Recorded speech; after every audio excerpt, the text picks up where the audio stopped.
hope this doesn't happen to anyone, but I already know people that have experienced this. One day, Rachel was fine. She was going about her day. She was busy. She was productive. She was spending time with her family and friends.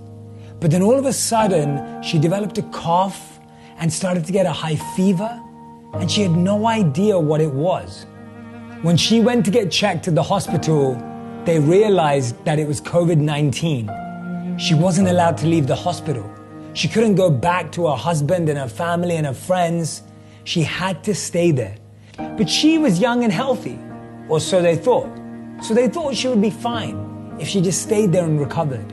By the time you see this video, there will be over 1 million cases of COVID-19 in the United States alone, with over 56,000 deaths and over 137,000 recoveries. There are over 3 million cases in the world, and over 211,000 deaths, and over 919,000 that have recovered. But Rachel's story was not one of recovery. Even though they expected her to recover shortly after she was diagnosed, it actually got worse. Her husband would regularly visit, but without being able to be face-to-face with her, he would drop off meals, flowers, messages, and her favorite items from home.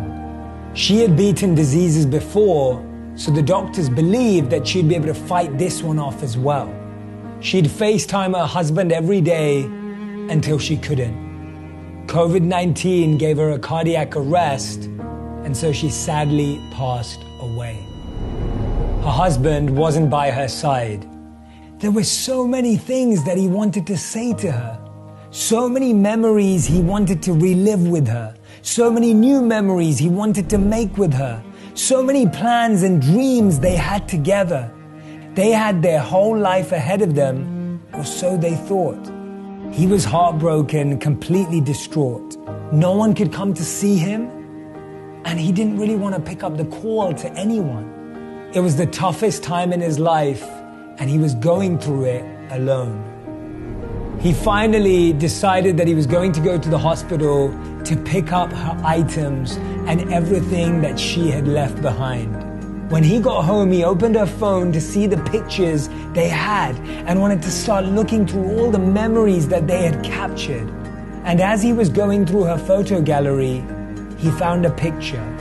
This picture was of a note, and on that note, she had written to him, this is what it said. My love, I love you more than you could imagine. I am going to miss you so incredibly much. You have been my best partner, my best friend, and my greatest adventure. From the moment we met, I knew you were the person I wanted to spend my life with. You're the most kind-hearted, generous, and caring soul I've ever known, and I'm so grateful to call you my husband. I want you to continue being the man I fell in love with. Continue living, my darling. I know this all feels scary, but I promise it's going to be okay. All my love, Rachel. The Buddha said, the trouble is you think you have time. You never know how long you have with someone, so don't waste it arguing. Don't waste it complaining and comparing and criticizing, and don't waste it fighting. Don't let your last words to someone be words you don't mean.